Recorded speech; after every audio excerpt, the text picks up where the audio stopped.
Quinto giorno per la nave Diciotti ancorata al porto del Molo Levante di Catania, altra notte passata all'aperto sul ponte della nave per i 150 migranti. Dal governo centrale nessuna comunicazione ed anzi lo scontro politico si è fatto più forte, minacciando da parte dei due leader politici Salvini e Di Maio ritorsioni sul bilancio europeo.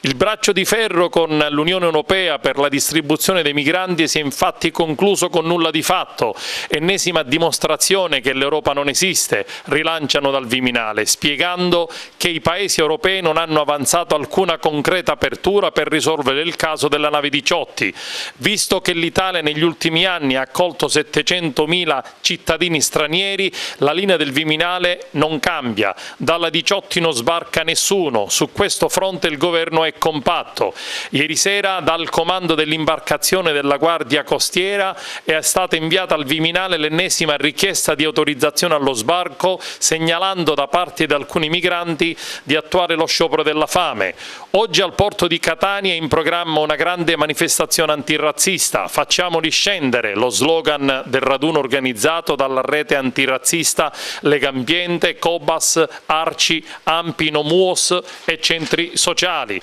Sul possibile viaggio a Roma del procuratore della Repubblica Luigi Patronaggio per sentire alcuni funzionari del Ministero dell'Interno dell'inchiesta in corso, il vice premier Matteo Salvini rilancia: interrogasse me, non andasse a chiedere lumi a dei funzionari che svolgono delle direttive che è responsabile da, cioè io.